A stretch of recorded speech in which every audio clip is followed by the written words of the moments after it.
As a sandwich lover, the first time I went to Philly, I was excited to try an authentic cheesesteak, but the sandwich that blew me away is most definitely the Italian roast pork. So let's make one.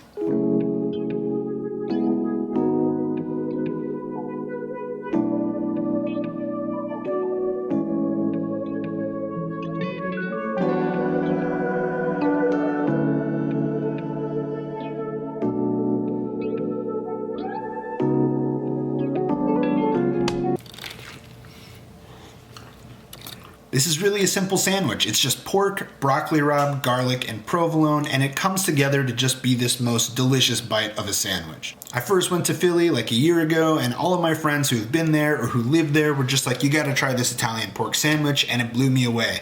Since I first had it, I've really wanted to recreate it, but I just haven't brought myself to do it, and I'm gonna change that today. Being that it's my first time going through this, I made a couple of missteps and I'll talk you through those, but ultimately we landed on just an amazing sandwich, and enough talking, let's go make it.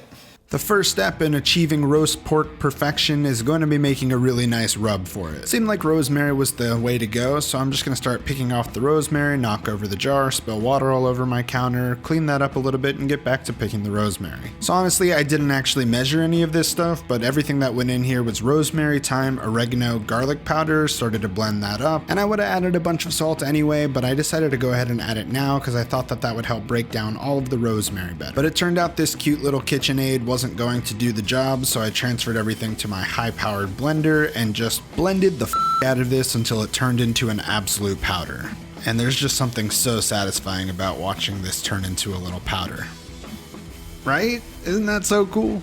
So step one is complete. We've got our rub, cure, powder stuff ready to go, and now we just need our big boneless pork shoulder. Sometimes at the store you might find the pork shoulder already tied up, and that's totally cool. Mine was just in a place of the shoulder that it didn't need that, and we're just gonna rub this down completely, and then if it isn't tied up, I decided that tying it up would actually be a pretty good idea, just to make sure that this all stays together and holds its shape.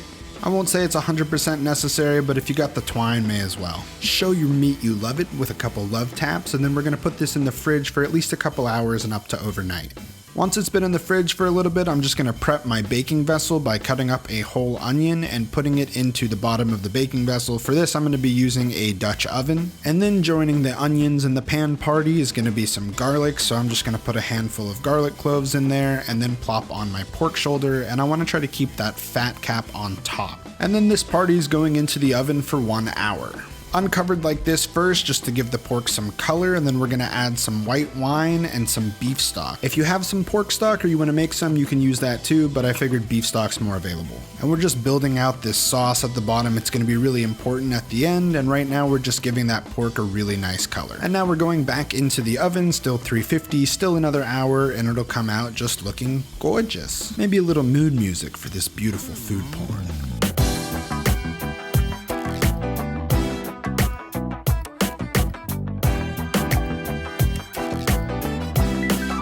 Alright, jokes aside, we're just going to cover this up, and once again, back into the oven for another hour. And now there will be no more hours, because this pork is just about done. Just for reference, my pork temp at about 190. You know, there's going to be a lot of variation in opinions about how hot this should be, but I don't want this to be completely falling apart. I want it to hold its shape, but I also want it to be super tender, so this is why I made that decision. Just going to pull off a couple of these onions that stuck to the pork, and then I'm going to let this cool at room temperature for about 30 minutes and then into the fridge. I let mine cool in the fridge for about 2 hours before slicing. You can leave it in the fridge longer or overnight, and really, in a perfect world, we would have a meat slicer, in which case I would want this to get as cold as possible so that it'll slice correctly on the meat slicer, but considering I don't have one, I'll just go at it with my knife. And my sharpest chef's knife was kind of struggling, so I went and grabbed the bread knife because those serrated edges is really going to make this a lot easier. If you don't have a nice bread knife, I will link mine in the description below because having one has changed my life. And if all of this slicing is turning you off or making you nervous, I'd say just braise it for another 30 to 60 minutes until it's totally falling apart. But remember earlier when I said that the sauce is going to be really important? Well, it is. I'm going to be using this sauce to reheat my meat and get everything nice and hot and tender and juicy before it goes onto the sandwich. I wasn't sure if blending up the garlic and onions in the pot would make the sauce too thick, so I took it out to do so, but once I tasted it, I realized that this is just too tasty to leave out of the sauce, so I added it back in with pepper until it made me do this happy spoon dance. And now with the completion of this jus, we are done with the pork. Which feels like a good time to talk about bread. I'm quite the perfectionist, especially when we're talking about bread, and I've been working on this hoagie sub recipe for a little bit, but I don't feel like it's quite perfect. So I didn't really want to give it out, and I'll keep working on it, and when it is perfect, I'll make a solo video on that. So if you don't want to miss it, make sure you subscribe to the channel, but just know that I like to make my own bread, and that video is coming soon. And now the last piece of the puzzle is going to be garlic and broccoli rabe. So I'm going to take another handful of garlic and just mince it up. The size of the garlic is really up to you, but I decided to leave it nice and small.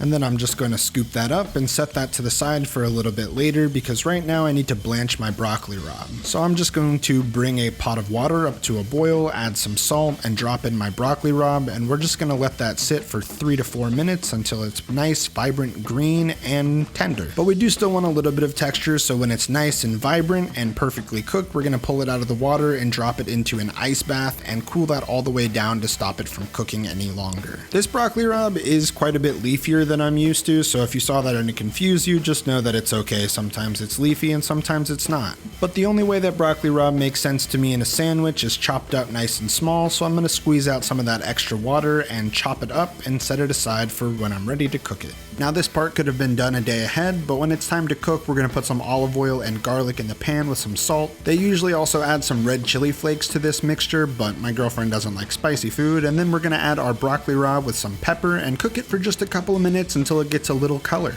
And then I'm just going to go keep this over a low heat because I only have one burner on camera, which I have now outfitted with our lovely jus. We've got our pork all sliced up, and we're just going to add that straight into the jus and keep it over a medium heat until it gets nice and hot and tender.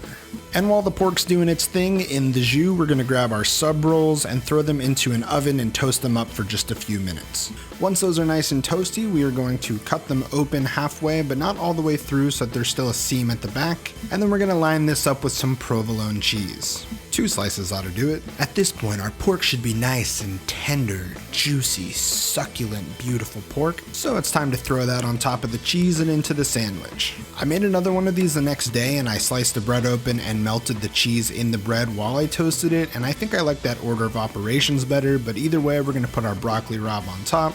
And then if you want to, you can always add a little bit more cheese. And then because I hate it when cheese is only halfway melted, I wrap these up in foil and pop them back in the oven to make sure that the cheese gets nice and melted and gooey. You can do pretty much all of this ahead of time, and then it becomes a 10-minute assembly for this sandwich, but even though I spent all day doing it, it was one of the most worthwhile days I've spent in the kitchen in a while, because this sandwich is truly amazing.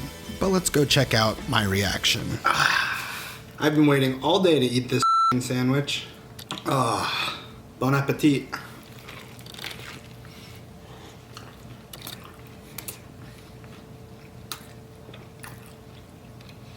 I don't know what to say. This is incredible. It's a little messy. They always are. Oh my god. I'm legitimately, I don't know what to say. This is amazing. Thanks for coming on the ride with me. I've literally wanted to make this for over a year. I finally did it, and I did it with all of you.